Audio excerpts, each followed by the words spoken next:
Hello everyone, আসসালামু আলাইকুম। সকলকে all job news and tuition চ্যানেলে স্বাগত জানাই। চলে আসলাম নতুন একটি ভিডিও নিয়ে। ভিডিও শুরুর প্রথমে বলে রাখি, যারা আমার চ্যানেলে নতুন দয়া করে আমার চ্যানেলটি সাবস্ক্রাইব করে দিতে ভুলবেন না। যারা ইতিমধ্যে দিয়েছেন তাদেরকে জানাই অসংখ্য ধন্যবাদ। তো আজকে ভিডিওর বিষয় হচ্ছে শিক্ষা প্রতিষ্ঠান প্রদান নিয়োগে উত্তীর্ণদের ভাইবা দ্রুত শুরুর দাবি। তো এটা হচ্ছে দৈনিক শিক্ষা .com থেকে নেয়া। দেখেন, এখানে বলা হয়েছে বেসরকারি শিক্ষক নিবন্ধন ও প্রত্যয়ন কর্তৃপক্ষ এনটিআরসি এর মাধ্যমে প্রতিষ্ঠান প্রদান ও সহপ্রদান পদে লিখিত পরীক্ষায় উত্তীর্ণ প্রার্থীদের মৌখিক পরীক্ষা দ্রুত শুরু করার দাবি জানিয়েছে ভাইবা প্রত্যাশী শিক্ষকদের একাংশ। এখানে বলা হয়েছে, জাতীয় প্রেস ক্লাবে অষ্টম এনটিআরসি প্রতিষ্ঠান প্রদান ও সহপ্রদান পদের ভাইবা প্রত্যাশী শিক্ষকদের ব্যানারে আয়োজিত এক সংবাদ সম্মেলনে এটি দাবি করা হয়েছে। সংবাদ সম্মেলনে লিখিত বক্তব্য পাঠ করেন ডক্টর মোহাম্মদ এমদাদুল ইসলাম। তো এর আগেও কিন্তু আপনার মন্ত্রণালয় এবং এনটিআরসি কর্তৃপক্ষের নিকট কিন্তু স্মারকলিপি জমা দেওয়া হয়।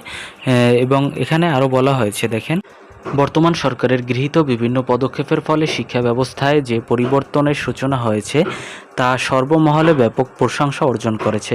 প্রধানমন্ত্রীর উৎপাদন ও কর্মমুখী শিক্ষা ব্যবস্থার যে সুদূরপ্রসারী পরিকল্পনা, তার সঙ্গে শিক্ষক সমাজ সম্পূর্ণ একমত এবং তা বাস্তবায়নে আমরা দৃঢ় প্রত্যয় ব্যক্ত করেছি। প্রধানমন্ত্রী এই পরিকল্পনা বাস্তবায়নে দরকার সৎ, যোগ্য, মেধাবী ও আধুনিক প্রযুক্তি নির্ভর ও প্রযুক্তি জ্ঞান সম্পন্ন একদল দক্ষ শিক্ষা প্রশাসক ও নেতৃত্ব।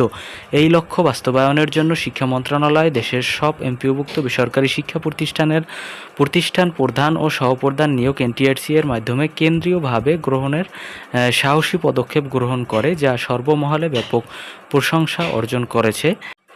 তো লিখিত বক্তব্যে আরও বলেন, বিশেষজ্ঞ প্যানেল কর্তৃক প্রণীত সিলেবাস অনুসারে এই পরীক্ষায় প্রশ্নপত্র প্রণয়ন করা হয় এবং বাংলাদেশ প্রকৌশল বিশ্ববিদ্যালয় বুয়েট উত্তরপত্র মূল্যায়ন করে। লিখিত পরীক্ষায় উত্তীর্ণ পরীক্ষার্থীদের মৌখিক পরীক্ষা গ্রহণ বিলম্ব হচ্ছে, যা সম্পূর্ণ অনাকাঙ্ক্ষিত। সম্পূর্ণ স্বচ্ছ ও ত্রুটিমুক্ত লিখিত নিয়োগ পরীক্ষার মাধ্যমে এমপিওভুক্ত প্রতিষ্ঠান প্রদান ও সহপ্রদান পদে উত্তীর্ণ প্রার্থীদের দ্রুততম সময়ের মধ্যে মৌখিক পরীক্ষা গ্রহণের কার্যক্রম শুরু করার জোর দাবি জানাচ্ছি। তো মূলত তারা কিন্তু একত্রিত হয়েছিল যে এটি যাতে দ্রুত মৌখিক পরীক্ষাটি নিয়ে নেয়, এজন্যই কিন্তু তারা একত্রিত হয়েছে।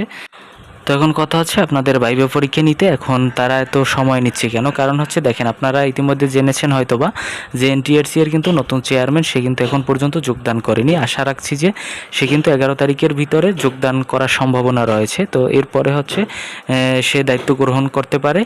11 তারিখ যদি সে যোগদান করে, এরপরে কিন্তু নিজ দায়িত্ব গ্রহণ করে, তারপরে কিন্তু আস্তে আস্তে এই ধাপে ধাপে এই নিয়োগগুলো দিয়ে ফেলবার সম্ভাবনা আছে।